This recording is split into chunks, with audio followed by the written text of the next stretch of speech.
Me, Dr. Atul Garg, Government Bangalore College, Deedwali.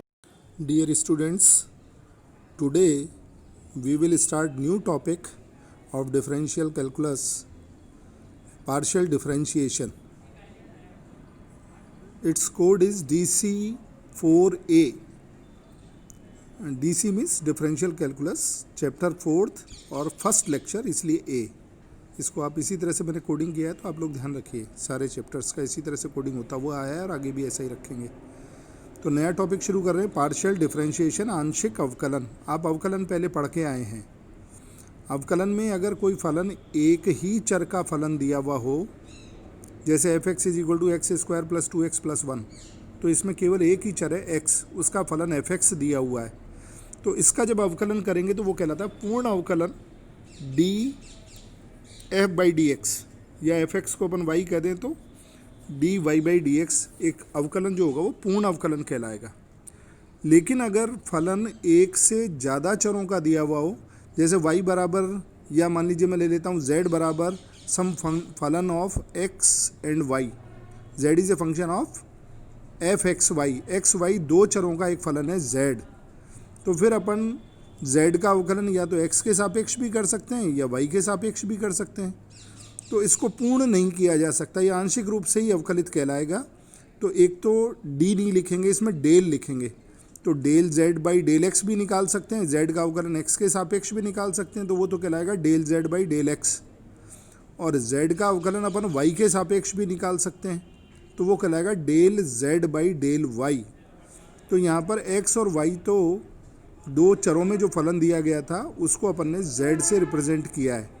तो परिभाषित इसे करें तो यदि फलन दो से अधिक स्वतंत्र चरों का दिया गया है, जैसे z is equal to f x y, तो उसका आंशिक अवकलन x और y के सापेक्ष ज्ञात किया जाता है, जिसे अपन del z by del x या del z by del y कहते हैं, या इससे लिखा जाता है। तो del z by del x क्या होता है? Del z by del x होता है limit delta x tends to 0 f x plus delta x, x में थोड़ा सा इंक्रीमेंट लगा दिया, डेल्टा एक्स बहुत अल्प इंक्रीमेंट है इसका, और y as it is f x y में x में इंक्रीमेंट लगाया केवल x plus delta x, y वैसा कि वैसा, minus f x y upon delta x. तो ये कहलाता है del z by del x, जिसे एफ एक्स से सफिक्स में x लिख दिया तो एफ एक्स से भी लिख देते हैं। तो केवल एफ एक्स लिखा हुआ है, सफिक्स में x है, तो फिर ये इसका मतलब अपन समझ जाएंगे del f by del x है। इसी प्रकार del z by del y कहलाता है limit delta y tends to 0। अब इंक्रीमेंट, स्मॉल इंक्रीमेंट लगाना है अपने को y में, तो एफ एक्स ऐसा कि ऐसा y plus delta y minus f x y over delta y, ये लिखा जाएगा एफ वाई से, एफ में सफिक्स में y लगा हुआ है, तो इसका मतलब del f by del y है। तो ये आंशिक अवकलन कहलाते हैं। इनका जैसे अपन पूर्ण अवकलन में द्वितीय अवकलन, तृतीय अवकलन, चतुर्थ अवकलन निकालते थे, first derivative, second derivative, third derivative, वैसे ही अपन आंशिक अवकलनों में भी सेकंड पार्शियल डिफरेंशिएशन या पार्शियल डेरिवेटिव और हायर ऑर्डर डेरिवेटिव पार्शियली कैसे निकालते हैं वो भी देखिए। तरीका वही है, केवल लिखने का तरीके का फ़र्क है। तो इसमें del two z by del x square देखें तो del z by del x का एक बार अवकलन और कर रहे हैं।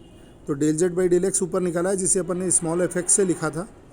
तो स्मॉल एफ एक्स का डिफरेंशिएशन अगर और करना हो तो वो limit delta x tends to 0 f x, first differentiation वो था, उसमें एक्स में फिर स्मॉल इंक्रीमेंट लगाया x plus delta x, y same, minus f x x y over delta x. इसे अब लिखने का तरीका होगा एफ एक्स एक्स, एक्स का एफ का दो बार आंशिक अवकलन, एक्स एक्स ये सफिक्स में है और दो बार है, इसका मतलब सेकंड डेरिवेटिव है, जिसको अपन del two z by del x square भी लिखेंगे, या इसे del two f by del x square भी लिख सकते हैं, एक ही बात है। इसी तरह से del two z by del y square निकालें तो इसमें स्मॉल इंक्रीमेंट लगेगा वाई में, एफ वाई अपना पहला अवकलन था, उस अवकलन के मानों को दोबारा अवकलित कर रहे हैं।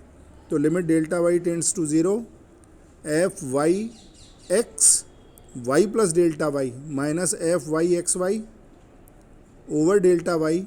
तो इसको एफ वाई वाई से लिखेंगे, सफिक्स में 2 बार वाई लिखा हुआ है, मतलब del two f by del y square है ये, और स्मॉल इंक्रीमेंट इसमें वाई में लगाया वाई प्लस डेल्टा वाई। तो ये एफ वाई को एक्स वाई से जैसे लिखा है, इसका मतलब ये एफ वाई एक्स वाई का कोई फलन है, तो वो एज इट इज़ पूरा आएगा, वाई वाला अवकलित वाला मान। लिखने का ही तरीका है, समझने का तरीका है। इसी प्रकार अपन del two z by del x del y भी निकाल सकते हैं।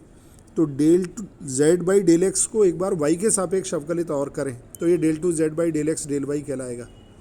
तो इसमें भी दिख रहा है कि del z by del y को अवकलित करना है डेल बाई डेल एक्स के सापेक्ष। तो del z by del y अपन ने निकाल रखा था पहले एफ वाई, या अपन डेल बाई डेल वाई निकालें del z by del x का, तो एफ एक्स अपन ने निकाल रखा है, उसको अब वाई के सापेक्ष अवकलित करना है। तो वाई में स्मॉल इंक्रीमेंट लगाना है, तो limit delta y tends to 0 f x, अवकलित फलन है ही पहला, x y plus delta y, क्योंकि वाई के सापेक्ष डिफ्रेंशिएट कर रहे हैं, minus f x x y over delta y. तो इसको एफ एक्स वाई लिखेंगे। ये del two z by del x del y लिख लो या del two f by del x del y लिख लो, एक ही बात है। तो ये बातें फर्स्ट एंड सेकंड डेरिवेटिव की, पार्शियल डेरिवेटिव की अपन ने पढ़ी।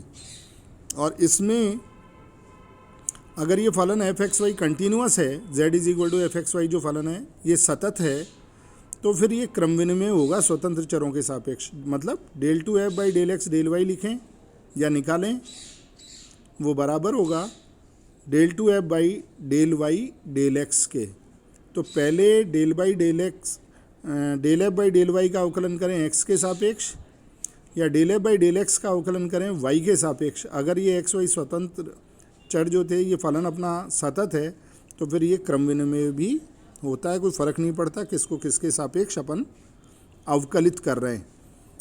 Del f by del y को एक्स के सापेक्ष करें या del f by del x को वाई के सापेक्ष करें, मान समान आता है।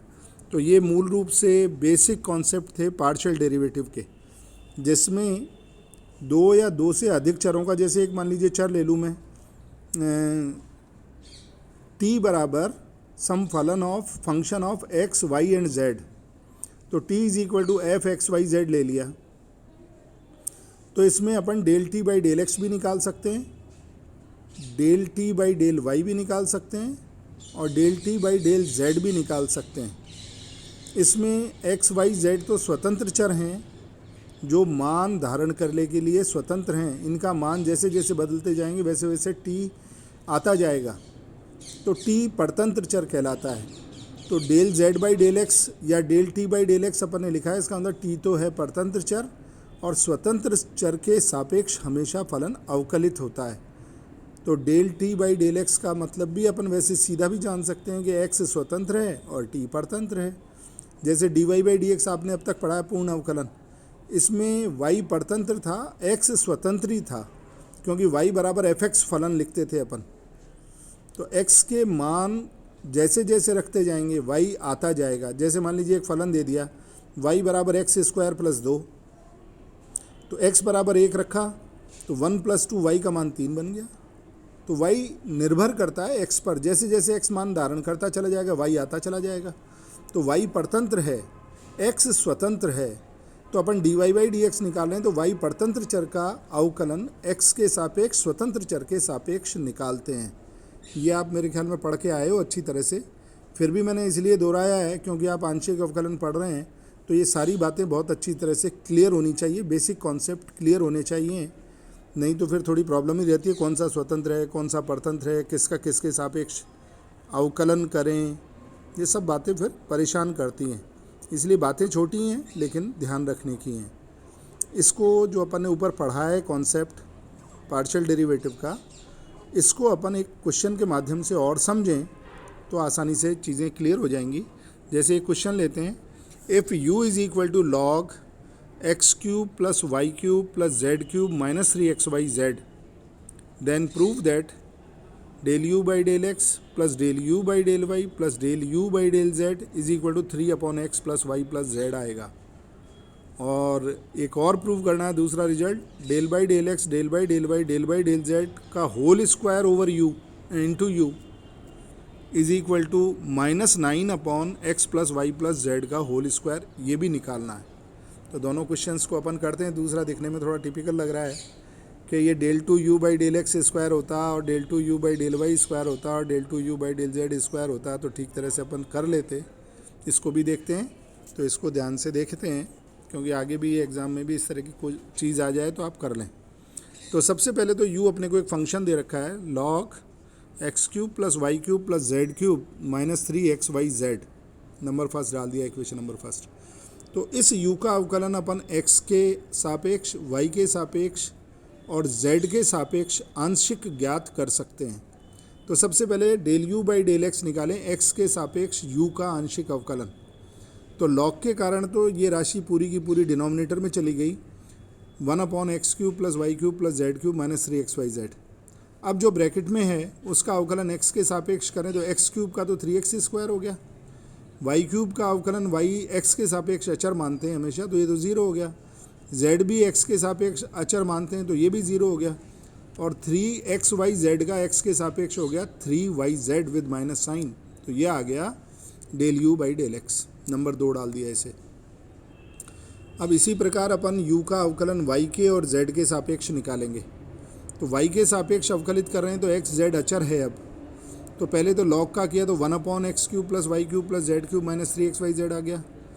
अब ब्रैकेट के अंदर जो था x³ plus y cube plus z cube minus 3xyz, इसका z के y के सापेक्ष कर रहे हैं तो x³ अचर है, 0 हो गया। y³ का हो गया 3y² और माइनस 3z³ का हो गया 0 और 3xyz का y के सापेक्ष हो गया माइनस 3xz। इसी प्रकार del u by del z निकाला तो आ गया 3z² माइनस 3xy बटे x³ plus y cube plus z cube minus 3xyz। तो ये आसानी से अपन ने तीनों अवकलन कर लिए। ध्यान इतनी बात रखनी है कि जब u का अवकलन x के सापेक्ष कर रहे हैं तो yz अचर हैं, जब u का अवकलन आंशिक अवकलन अपन y के सापेक्ष कर रहे हैं तो xz अचर है, और u का अवकलन जब अपन z के सापेक्ष कर रहे हैं तो xy अचर रहेंगे, z के सापेक्ष ही करना है। अब प्रश्नानुसार अपन इन तीनों को जोड़ते हैं, सेकंड थर्ड फोर्थ को। तो इन तीनों को जोड़ें तो del u by del x plus del u by del y plus del u by del z आ गया। तो ऊपर तो न्यूमरेटर में बना 3 कॉमन आ रहा है, x² plus y² plus z² minus xy minus yz minus zx, और नीचे ऐसे की ऐसे है x³ plus y cube plus z cube minus 3xyz। तो इसमें कॉमन को काट दिया तो बचा 3/x plus y plus z, यही प्रूव करना था, तो ये प्रूव हो गया। दूसरा जो क्वेश्चन था del by del x plus del by del y plus del by del z का होल स्क्वायर इंटू यू।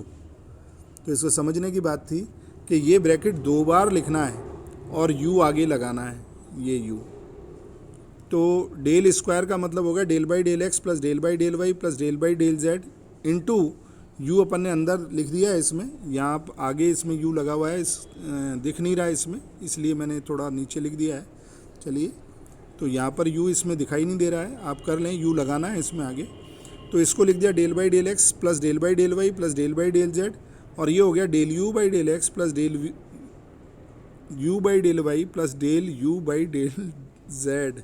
ये भी u बना लें और ये भी u बना लें, UVW गलत लिखा हुआ है इसमें, खैर। तो ये हो गया del by del x plus del by del y plus del by del z. अब del u by del x plus del v by del u by del y plus del u by del z अपन ने ऊपर यही problem solve करी है, इसका मान आ गया 3/x plus y plus Z. अभी अपन ने इक्वेशन नंबर 5, ये रही इक्वेशन नंबर 5, इससे निकाला है, तो ये अपन ने रख दिया। तो ये हो गया इसका मान। अब अपन इस जो इक्वेशन है इससे अपने को पता लग रहा है कि इस चीज़ को पहले अपने को x के सापेक्ष अवकलित भी करना है, इस चीज़ को अपने को y के सापेक्ष भी अवकलित करना है, और इस चीज़ को z के सापेक्ष भी अवकलित करना है। तो डेल बाई डेल एक्स लगाना है इसी पर 3/x plus y plus z पर, plus del by del y लगाना है 3/x plus y plus z पर, और डेल बाई डेल जेड भी लगाना है 3/x plus y plus z पर। तो ये अपन ने ऊपर करा है, अवकलित कर दें इसको, तो 3 तो एज इट इज़ रहेगा, और 1/x plus y plus z का अवकलन x के सापेक्ष। तो x ये 1/x plus y plus Z को लिख सकते हैं x plus y plus z की घात -1। तो वो -1 की घात -2 हो जाएगी अवकलित करने पर x के सापेक्ष। तो 3 तो बाहर है, 3 तो अपन ने बाहर लिख दिया, और इसका अवकलन आ गया -1/x + y + z का होल स्क्वायर। तो ये अपन ने इसका अवकलन ये लिख दिया x के सापेक्ष। x के सापेक्ष इस ब्रैकेट का अवकलन x + y + z का तो 1 ही रहेगा, इसलिए यही आया। y के सापेक्ष अवकलित करें तो 3 तो कॉमन ले लिया बाहर। अब x + y + z की पावर -1 का अवकलन करना है y के सापेक्ष। तो -1 तो आगे आ गया, पावर -2 हो गई जो नीचे जाके होल स्क्वायर में बदल गया, और x + y + z का y के सापेक्ष 1 ही होगा, तो वो 1 है ही। ऐसा ही तीसरा कर लिया तो -9/x + y + z का होल स्क्वायर बन गया। यही प्रूव करना था। तो इस तरह से अपन ने आसानी से प्रूव किया जा सकता है। ऐसे एक क्वेश्चन और देखें, यदि x की पावर x + y की पावर y + z की पावर z = CO, तो प्रूव करना है del2z/del x del y का मान -x log ex की पावर -1 होगा x बराबर y बराबर z पर। तो लास्ट में अपन y और z को भी x लिख देंगे। तो del2z/del x del y का मान निकालना है।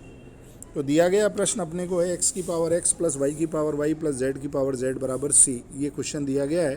तो सबसे पहले तो लॉग लें, x log x + y log y + z log z बराबर log c।